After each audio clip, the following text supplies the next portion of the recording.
Not. All right, let's bring in our first guest. Hallihallo. Hello. How are you? I'm good. I'm in Germany. The sun goes slowly down here right now. We have 9:15 p.m. So it's nighttime. So everybody, now we want to welcome to the Jimmy Star Show with Ron Russell, director, writer, producer, entrepreneur, Uwe Boll, and welcome to the show. I don't know if you remember, Ron. I don't even know if you remember because you were on our show before when we didn't do it on video, when it was just audio, on July 9th, 2014. And we were promoting Attack on Precinct something, I think. Assault on Wall Street. Yes, Assault on Wall Street. Yes, so we were talking about it. That's when the movie had come out a little bit before that, I think.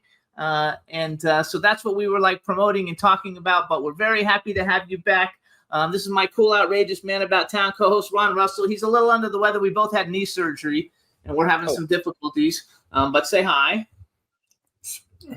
Why don't you slide your hand up my ass and just move my mouth? Hi. Come on, let's go. What else would you like me to say to him? I said hi. Okay. What else? No. I hate when you do this, Jimmy. Jimmy Star might be a wonderful person to work with in business, but to live with him as a husband, he's a nightmare because he stands in the room and watches me do everything. Now get up. You want me to help you put your pants on?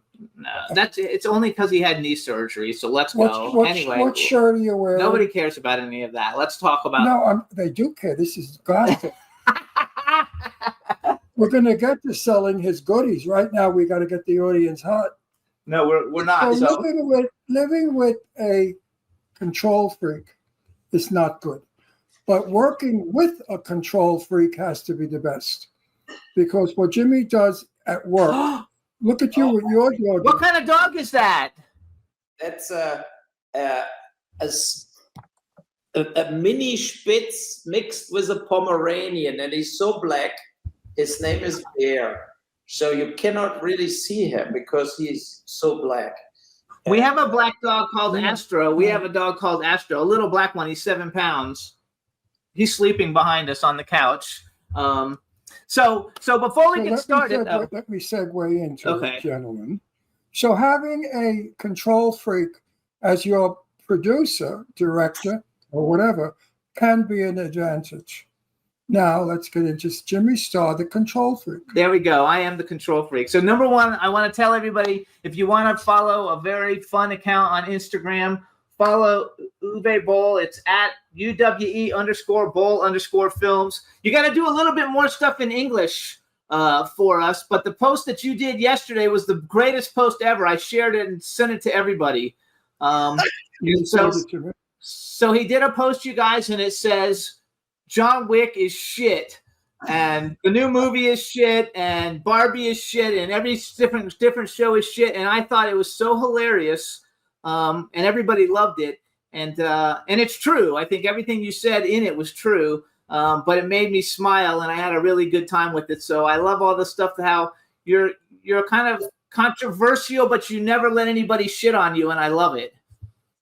Yeah, that's why I'm still happy and not depressed, right? So I got bashed so early in my career from everybody and canceled and everything, and I felt like I'm not taking shit. And so when all the cancel culture started, I was already canceled for a long time. So I couldn't. So I really don't care. And I say what I feel also, not only what I think, also what I feel. I feel with all that what in Hollywood is happening, it's just like the computers took over, like the algorithms. Now artificial intelligence will take over. There will be no more humans involved soon. And yes. It's this kind of feeling like they have no answers. They do another Superman and another Avengers, and then bringing Hunger Games back now, remaking this, and then they remade already Lord of the Rings. And it's just an endless loop of bullshit. And especially John Wick now, when that ballerina movie came and Lionsgate said they will do way more John Wick films. And everybody I know are totally over it. like after John Wick 1 and 2, it totally. Those were the only good ones. 1 and 2 are the only good ones. The rest of them are terrible. And all those that like I didn't watch that last Hunger Games one that came out, but it was terrible. And I just saw a thing that they're remaking another Nightmare on Elm Street. I'm a big horror movie guy, and so they're remaking another Nightmare on Elm Street, which I mean they've already remade it a ton of times. So why do you have to keep doing that? Because it makes money. But I don't think they do make money. I think a lot of them bomb because the fans protest against it. The fans don't want to see that either. Like they want Robert Englund to be. They don't want all these new Freddy Kruegers and all these new people. I agree with that. Yeah, I think so. I think that has a big thing to do with it. So you also so you were just at Cannes. Yeah, we shot a movie Citizen Vigilante with Armie Hammer, who was also canceled, and that was good that he was canceled. So I got him cheap for my job because he's a great actor. Actually, he's very good, and. I think he's like 39. He deserves to have a career still as an actor. I mean, he was not in jail. He was not even prosecuted for. They dropped it. They dropped all the charges. It was stupid. Like they canceled him really for no reason whatsoever. I actually, I'm working on a film, and we had wanted to possibly use him, but we were worried about the canceled part of it. And then I saw that you were doing it when I reached out to you back in February, and that you were doing a movie with him. And I was like, good for you. And that fits actually for you and your personality and what you do anyway. And I hope the film blows up, and like, I hope he comes back on top again. I hope so too. He was very nice to work with, total, no attitude, nothing. And I think also he regret what he did, but the basic was he cheated on his wife. I mean, that is what happened, right? So, and with various women, and then all that women got jealous on each other, basically, and then they started killing him per Instagram, like, he choked me, he did this, whatever. He was into bondage and stuff. He admitted this.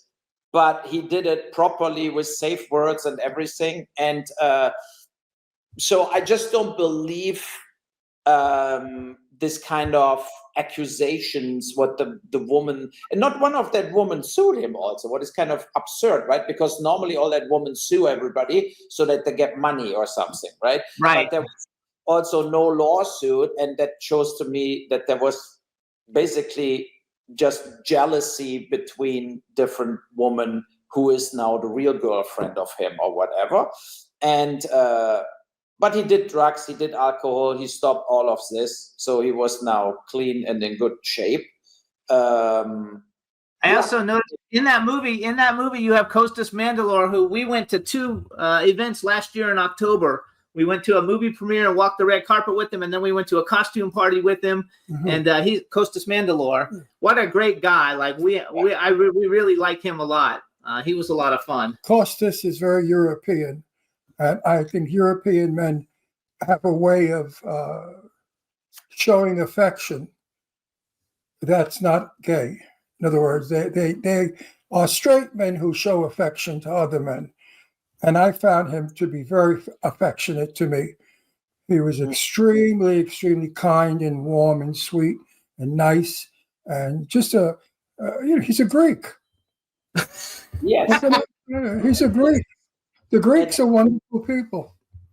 Yes, I have him in 2 movies. I did a movie with Amanda Plummer, Run. Last year. It's unreleased. I still try to get a distribution. Where she is an American tourist on an Italian island, and refugee boats coming in, and there is a woman from Ghana. She is pregnant, and so she's hiding her, but then she gets arrested by the police.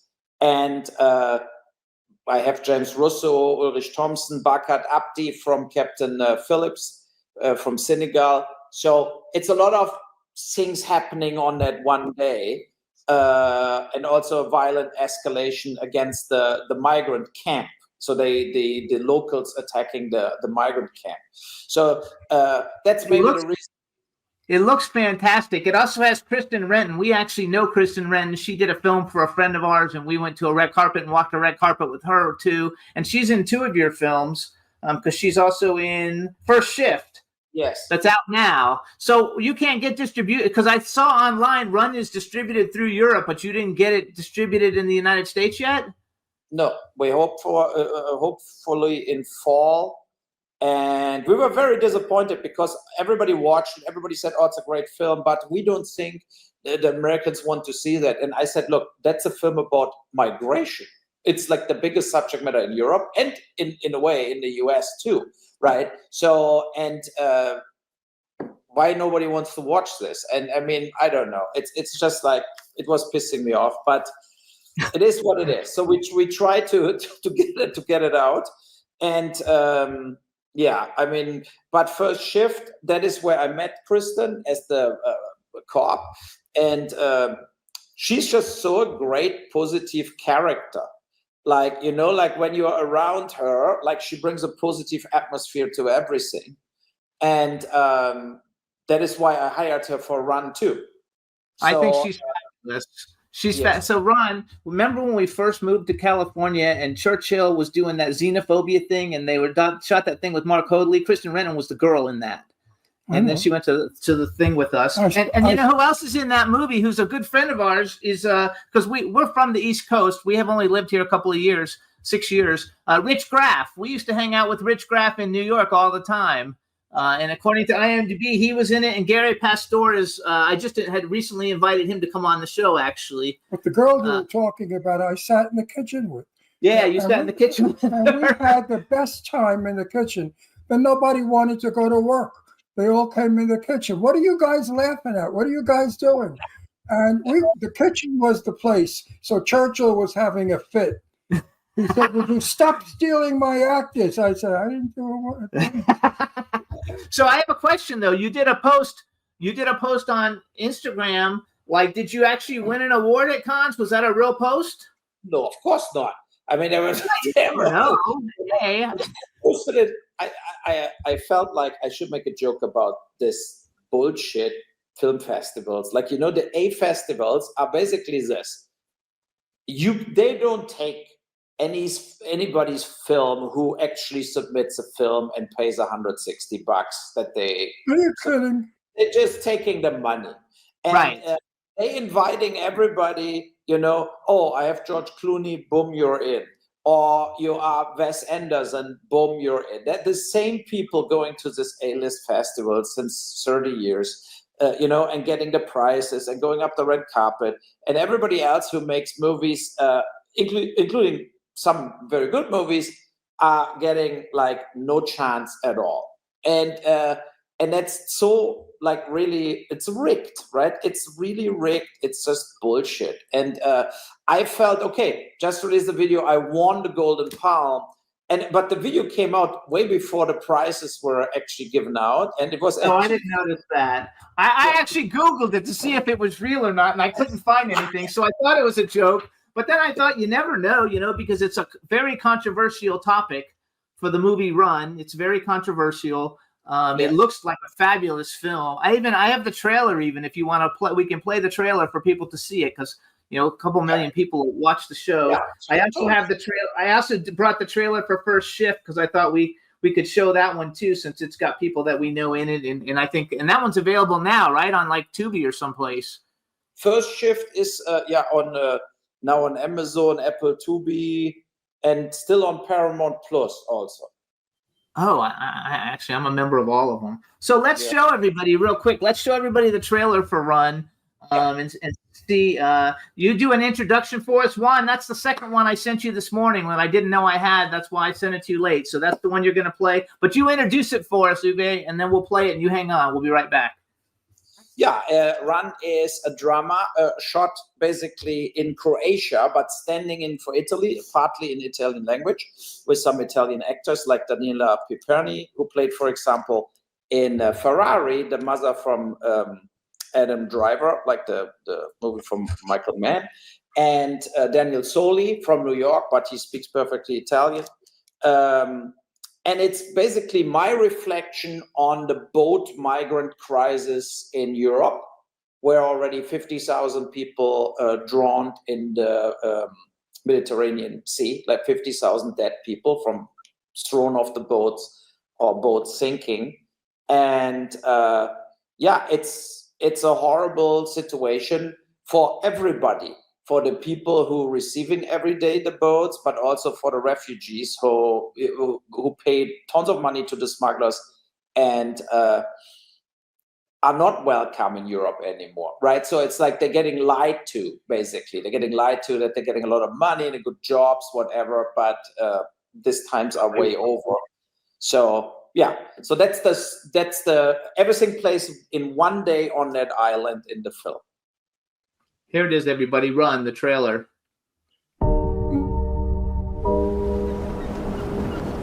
Tourist? No. American? American.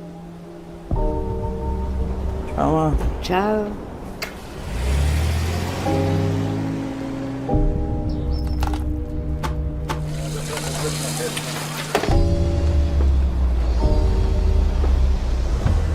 Another goddamn boat. Makes 4 a week now. Never thought it would get this bad. Yeah, well, it is bad. A state of emergency was announced this week. Arriving one after the other. This is the first port of call for those fleeing North Africa. They attempt to make their way further into Europe. They rob, they steal, they rape. Asylum seeker. Asylum seeker. Never heard this before.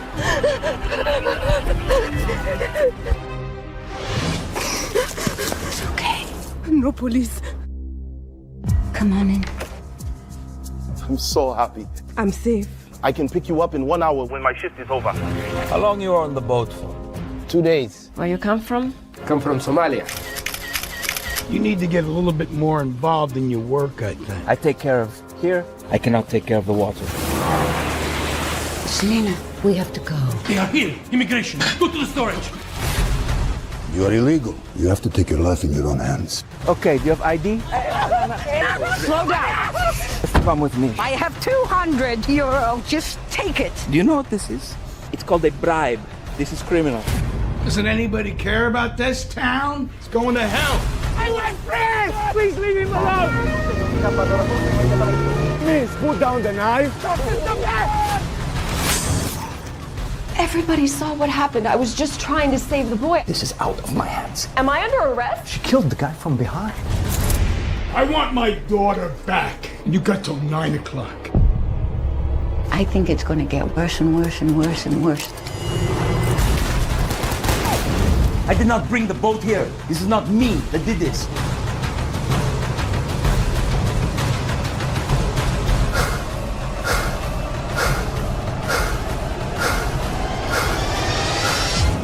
What do we do now?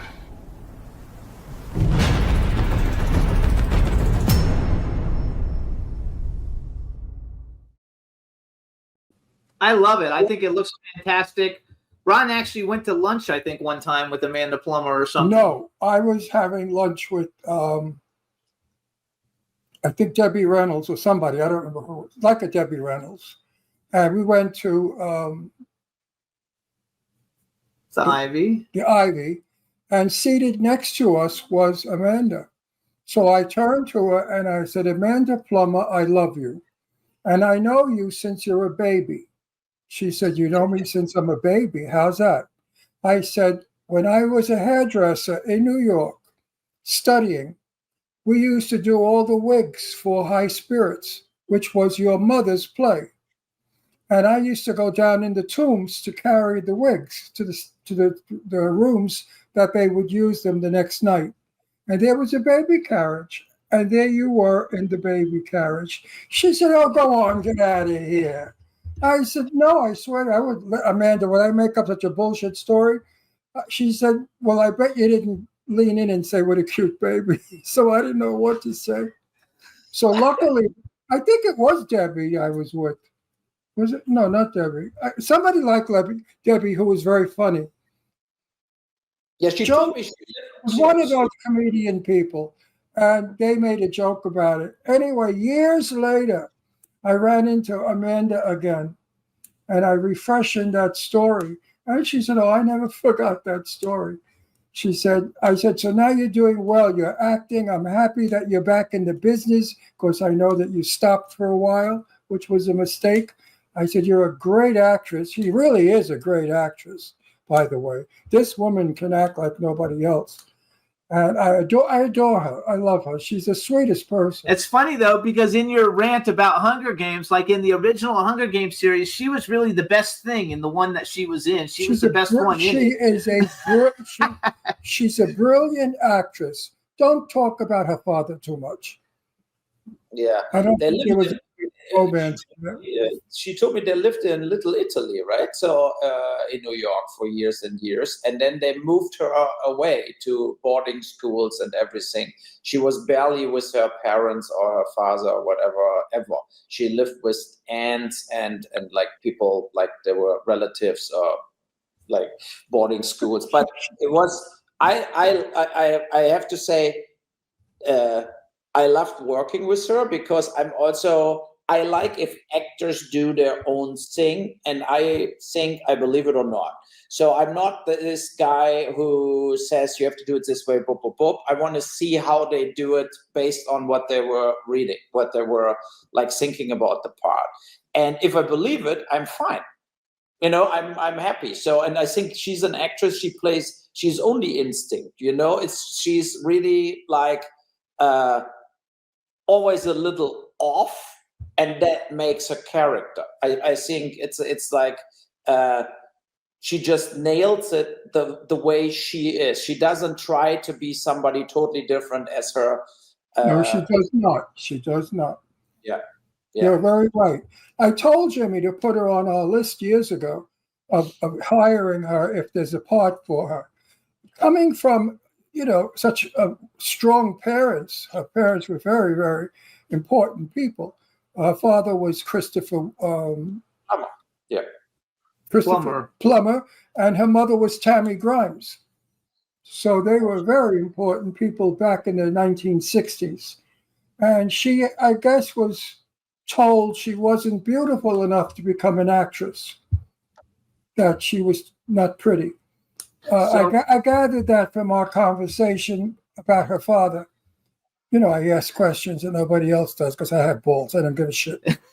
I get what I want. Otherwise, why should I sit there for 2 hours and talk to her about her career? Do I give a fuck about her career? I'm not going to listen to how wonderful her career is. I want to get to the stuff.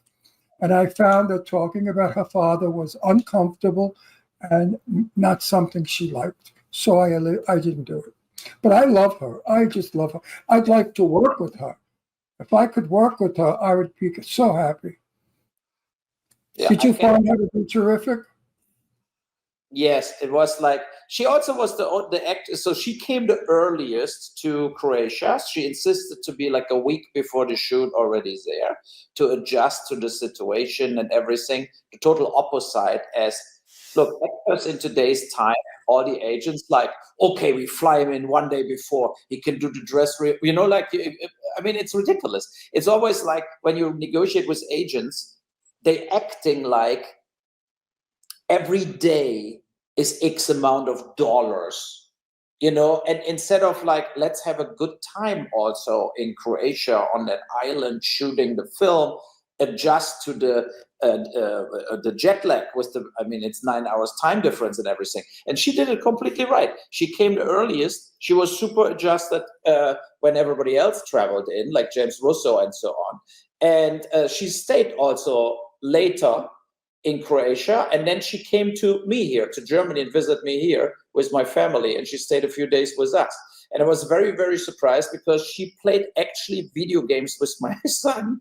And I never pictured her that she plays video games, and she was good at it.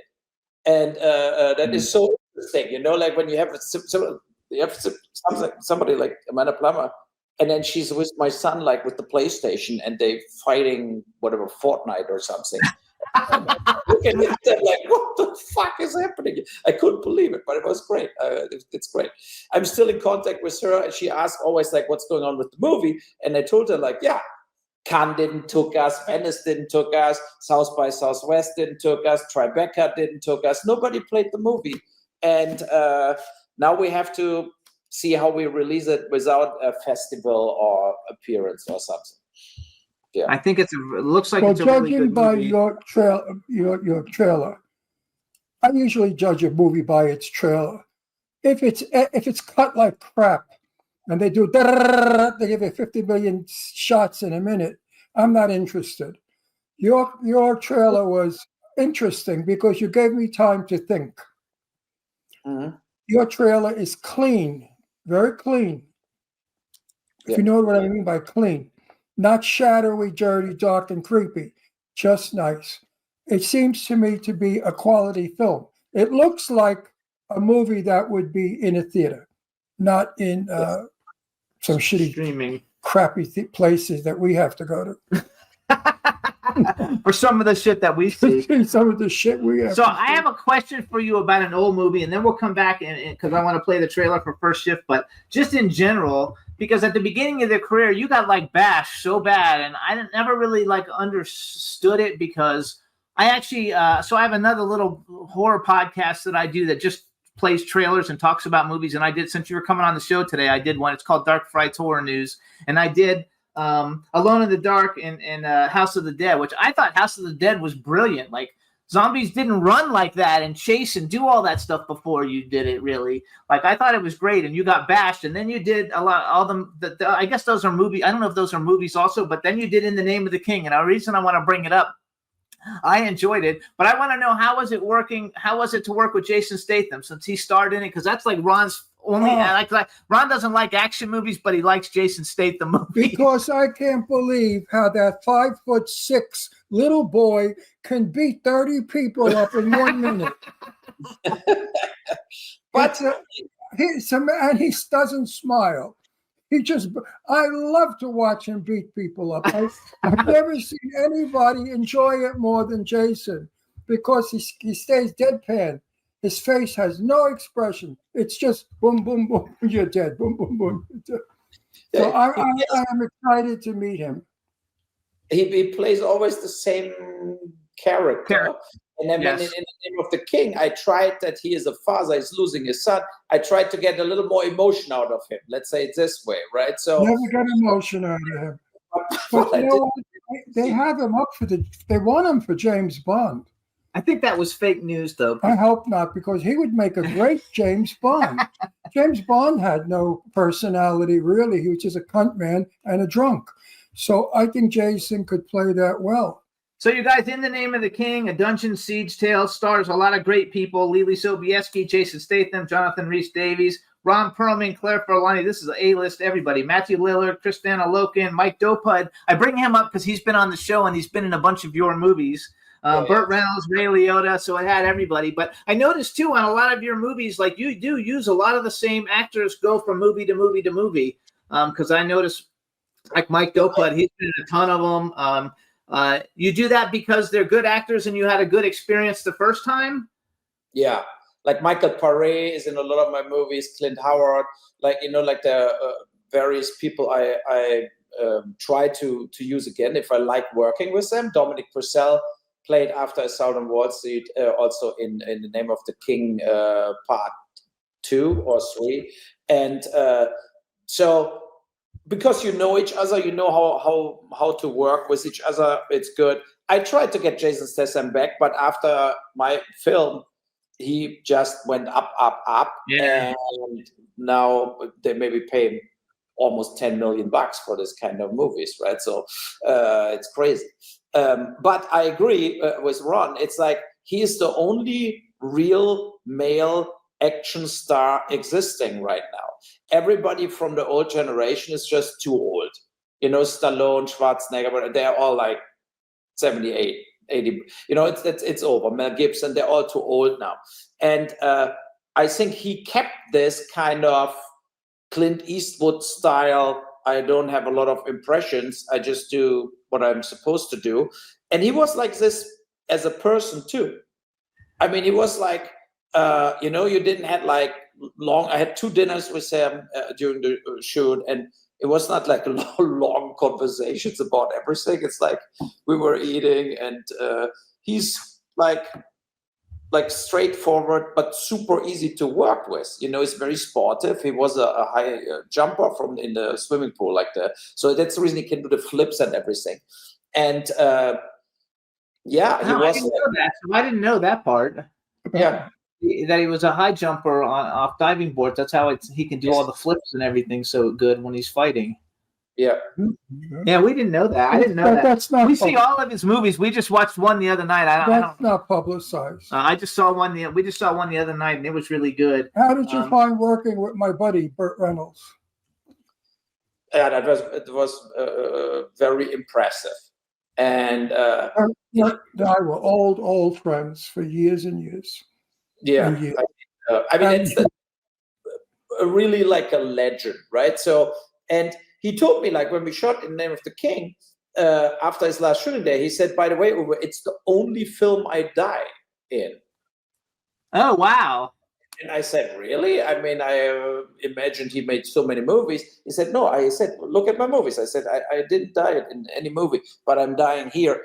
And that was with the reviews on In the Name of the King, it was hurtful that he got also trashed, because I think he did a great job. He was a great king in the film, right? And especially the dying scene was very heartbreaking, you know? And I felt that was totally disrespectful, but I mean, that's the world we're living in, you know? When you mentioned House of the Dead, what triggered all the bad reviews, basically, they're doing another one, a new one now, a remake, basically, of House of the Dead, with a lot of money, and it comes out next year from Sony.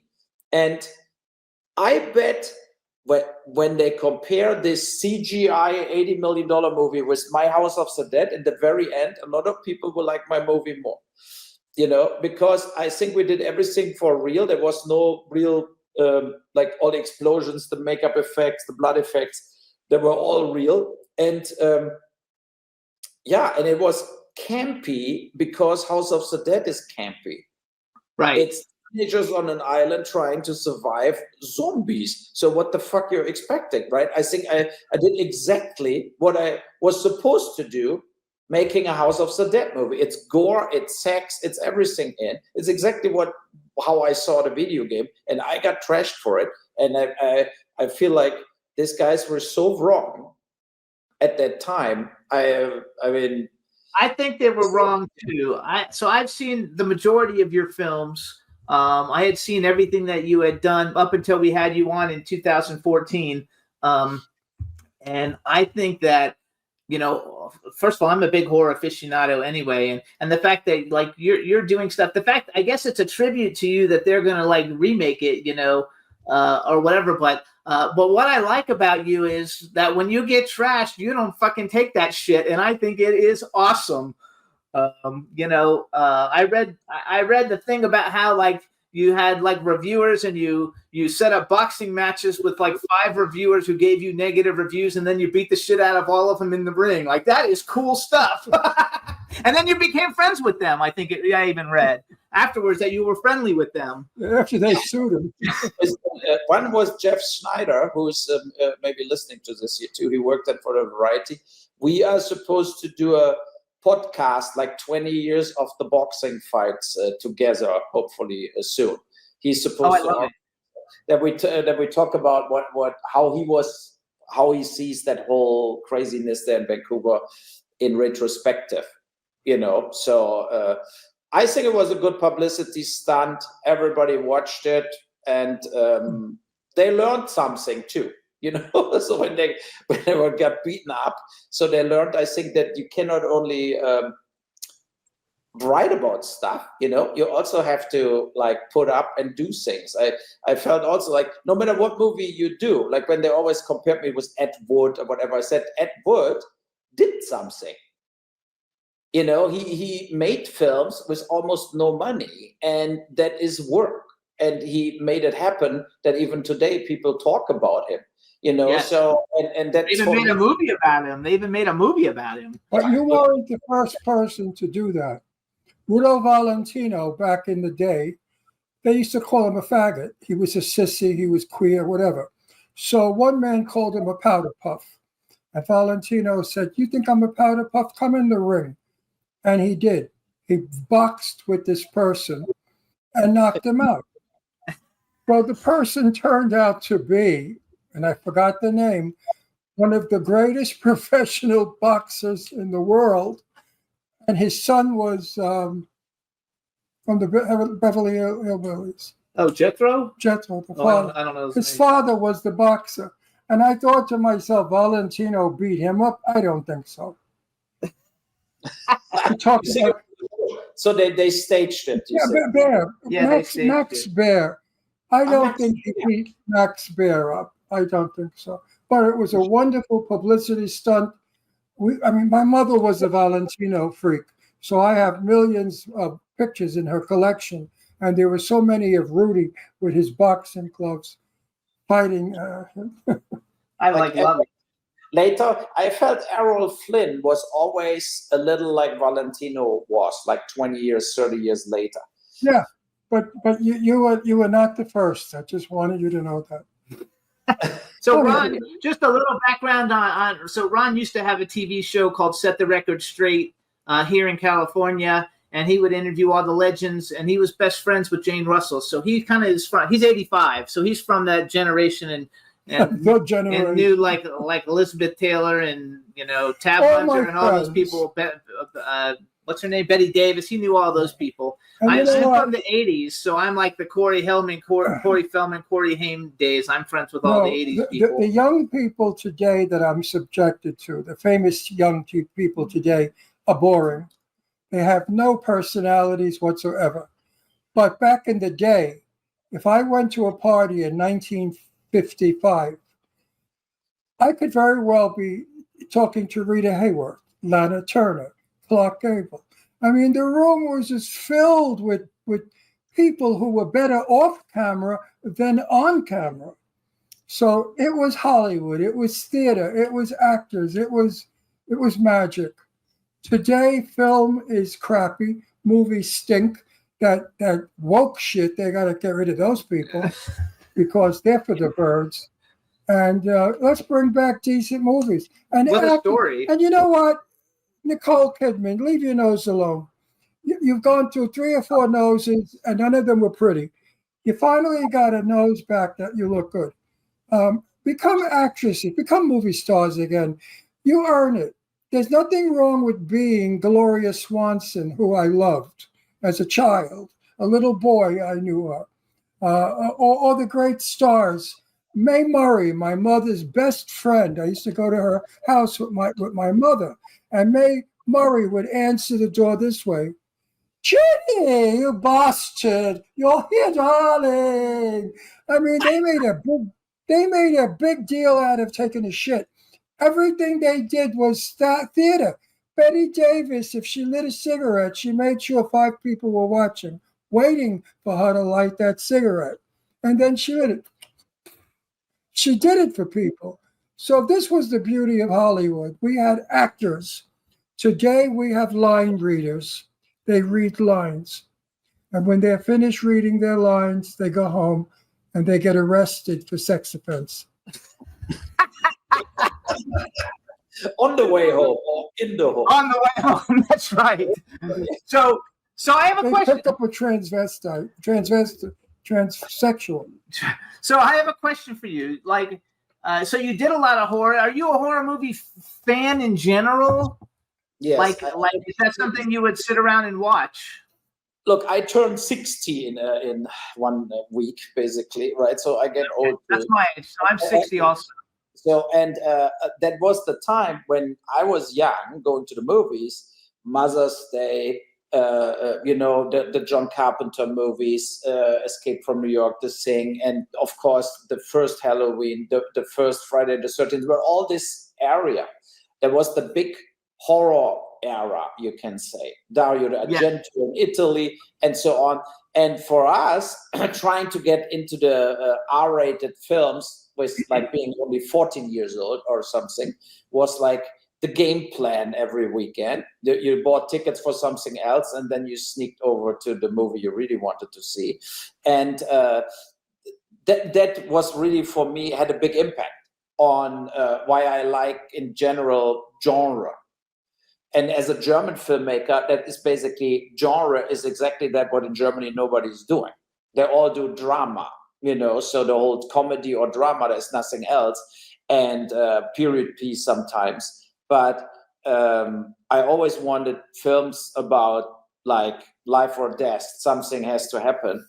That was why I was a total outsider in Germany too, and I had to go to America to do something, basically, you know. And but horror is definitely a genre I still follow till today.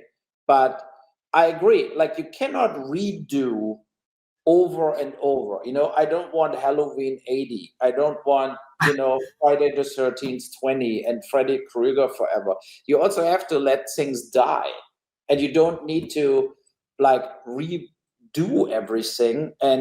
But that shows that all these studios, I think they're scared.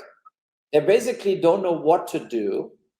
And then they jump on what we see in the Oscars now since a few years is that totally shit movies getting nominated for the Oscars, where you have the feeling like, why is that nominated? It's just the social pressure. What made a film like get nominated, you know? And I think that's we didn't see any of the last years. I didn't know what any of those movies that got nominated were. I didn't know any of them. We didn't even watch the Oscars because I was like, we didn't know the movies. The films of the 1940s and 50s were done so well that we are able to watch them today on movie classics. Okay? Yeah. And we can enjoy them today as if it were back then in the 40s. Even some of your movies, Jimmy, I can't watch them for a minute more. You know, I mean, I say, where the fuck did this one come from? Because they don't know how to please an audience. Audiences today are stupid. They don't have any education in film. They have nothing but the idiotic shit that we produce, the garbage, the stupid chop off a dick. I said, is that all they did? They said, no, they stuck firecrackers up a woman's snatch and blew that off on film. That's film. That's art. That's a movie to go see. A guy getting his dick cut off. I almost died when I saw it. I couldn't believe it. That's why I said to my buddy Marcel, I said, next they're going to blow a woman's snatch off. He said, oh, Ron, they did that already. So where are we going in film? Where are we going to go next? Kill somebody to make it realistic? They did that already. I know, they did that already. 8mm. So where are we going in film? So wait a minute. One statement and I'm going to shut my mouth. We lost the act of acting. That it? That's it. Okay, so I have a question for you. We lost the art of acting as well. What are, besides your own films, like what are a few films that have come out in the last 10 years that you actually think were actually good films, you know, that were worth watching, that you enjoyed, and that you didn't think were shit, and that weren't all woke? I think I loved There Will Be Blood, but it's maybe older as 10 years. Yes. That was a very good movie. There were various movies that were okay, you know, but there were not really movies, they moved the needle for me anymore. Let's say it this way. When you see also what movies were nominated for an Oscar like 1980 or 85 or 1990, and you had like in the same year, whatever, Jaws, Clockwork Orange, Apocalypse, and now like Shitlet, where you say like, oh, they're all masterpieces, they're all great. And today you have Everything Everywhere All at Once, or Anora, or Emilio Paris, or something like this, where, and I do this to myself, I watch that films, you know, and I watch them, and I think like Run is a better film as the films this year nominated for the Oscars. You know, because it has a real background and a real subject matter, what people discuss every day in their living rooms. And there was a time where we had The Deer Hunter, or even Nashville, like other, they were like making movies at that point about what is happening now, and not like what is happened 20 years ago and nobody gives a fuck about anymore, or what is happening now but nobody cares, you know. I mean, when they really celebrated this or Moonlight or this kind of movies, I mean, they don't get me. It's just like they're unimportant, No, artificial. you can't make a movie about today. If you make a movie about today, you will have the audience beating each other up because the political views of today are so diversified. You will have the Jews killing the Christians and the blacks killing the white and whatever goes on. People today can't tolerate self movies about real life. They can't really face the reality of what's going on. Hate Trump. Everybody has to hate Trump. If you don't hate Trump, you're not in. That sort of thinking. Instead of saying, let's do a movie about Trump and possibly show what he's trying to do. I like films that give you a positive feeling, a film that gives you hope, a film that makes you understand that life today is difficult, that we all have to watch what we say or we're in trouble. You talk about Nazi Germany. This is worse than Nazi Germany because at least in Nazi Germany, we knew who the enemy was. But today, we don't know who the enemy is. They come with blackface or they come all glitzy and cute and wonderful. They're sneaks. They're no good. So you got to keep your mouth shut. I'm not supposed to get political. No, I know, but I have a question for him. So one of the movies that got nominated for an Oscar this year was the Demi Moore movie, The Substance, which I was happy that horror got recognized, but I didn't actually like the movie. Did you watch the movie, and what did you think of The Substance? No, I didn't watch it. That was the one movie I missed, basically. I will watch it soon here in the stream for free at one point, but I passed this up. And I heard the same like what you said, that it's kind of crazy, but overall also just hyped up, not really living up to the expectations you have. But I think with Demi Moore, it was just like, we want her back. We want to give her a new career, and she got all the love and support of the business. That I like. I like that because I like her a lot. So we have like 7 minutes left, and I want to do the trailer for everybody to see First Shift. So tell us a little bit about First Shift, since we can everybody can see it now, and we'll play the trailer. Title. First Shift. That's the name of the song. What is it? First Shift. Oh, I thought it was. No, not First Shit. You were talking about being the shit before. No. Okay, go ahead. Tell us about First Shift. Good movie, First Shit. They were What a title, The First Shit. So tell us about First Shift. So I did not, between 2016 and 2021, I didn't shot a movie. So, and I felt like it's senseless in a way. It's similar to what Ron just said. Like, it's like you feel like, what the fuck I'm doing here? Nobody gives a shit anymore. And and then I wrote episodes down because I'm with you, what you said in the beginning.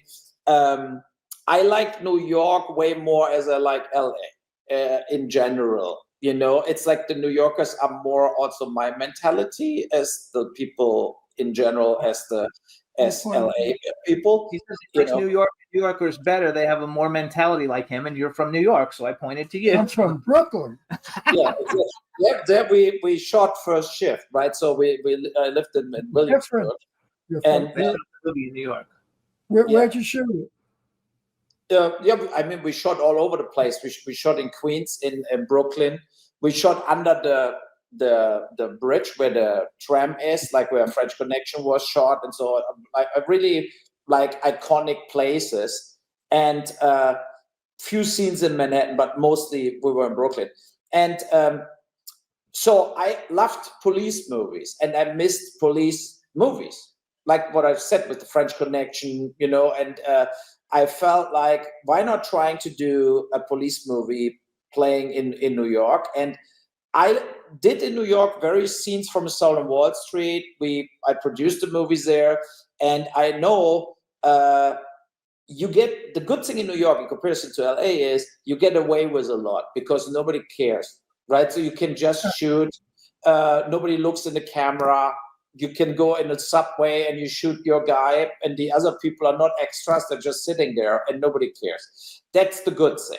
And so we got, I think, a lot of production value by just hit and run, shooting and leaving. And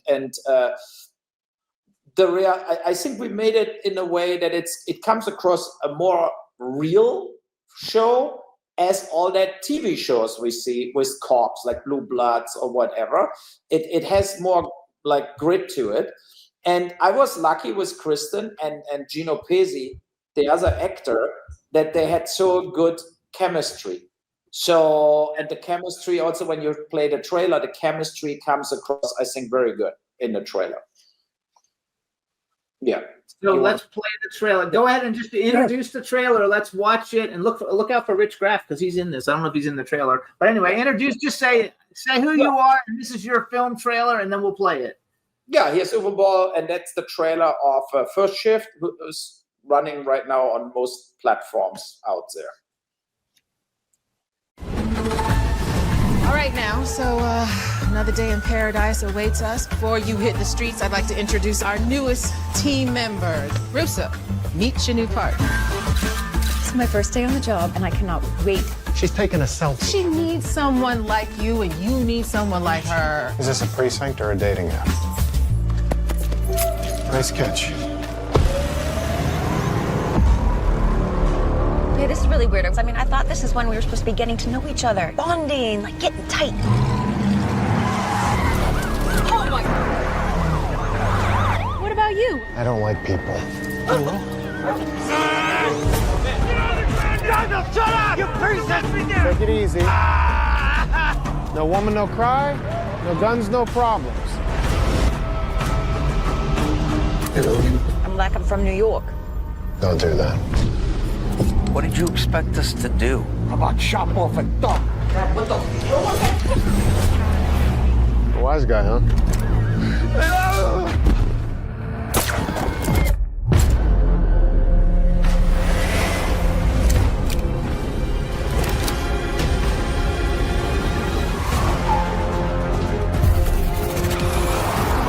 But here's the good news. Option A, you die. Cheers. This is a big night. The city is my future.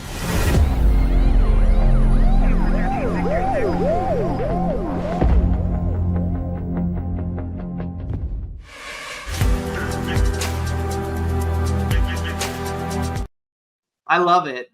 Yeah, that's New York. Ron loves seeing all the New York stuff, which is fabulous. That cemetery is where my grandmother's buried, and my grandfather. It's one of the biggest in America, right? So it's so big. That was Calvary Cemetery. Yeah. I love it. And I saw my skyscrapers, and I saw my streets, and my noise and my confusion, and I loved every minute of it. I think it's fabulous. So you guys, you want to check out Uwe Boll? He's got. I think Jimmy said we're going to watch your film tonight. Yeah, I want to watch that one tonight. Is it free? It's on Tubi, I think. Yeah, you find it for free somewhere. Yeah. Yeah, absolutely. So you guys check out a bunch of other films by Uwe Boll. Assault on Wall Street's a really good one with a lot of famous people in it. The Final Storm with Steve Basic, who's like one of my best friends. Yeah. He's been on the show like 10 times. He's a really good friend of mine. We love Attack Steve. on Darfur. He was an actor in League of Superheroes with Bai Ling, Lloyd Kaufman, and Fred Olen Ray. Bai Ling? Yes, Bai Ling. First Shift is out. He also is in a comedy animation horror film called Apocalypse, where he plays Officer Boll. That was original. I help filmmakers sometimes. They ask me for doing a cameo or whatever, and I'm happily doing it. I love that. I think it's fabulous. Well, I have to ask you a question. Do you know Marcel Waltz? Yeah, of course. He did Seed 2. Like, I did that horror movie Seed, and he did the second part of it. Oh, yeah, in Germany, right? He's becoming a big deal here in America. But you know what movie you have to watch? What? Blind. Blind? Okay, I will. He made it for no money. It's a great movie. He did it German style. All class, all intelligence, well written, well filmed. He didn't do it New York style, not New York, America style. Cut him up, shut him up, and throw him out. He did a wonderful job. Almost no budget at all. You should check it out. And he won all kinds of awards in Europe. Yeah, it's a good film. You'll like it. He's a good friend. As a matter of fact, his birthday is Saturday. We're going to a birthday party at his house on Saturday.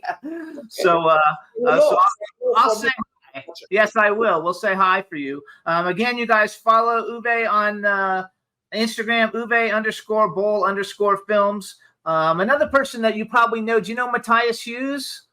Absolutely. He was at my house here in Mainz. Love him to death. We had him on not too long ago. He was a great guest. You Germans really got your shit together, so it makes me happy. And we want to thank you for coming on. And when you get a release for Citizen Vigilante, let me know, and we'll bring you back so we can help promote it. Absolutely. Thank you so much, Uwe. It's been a pleasure. Thank you for a smart show. Okay. Bye. Bye-bye.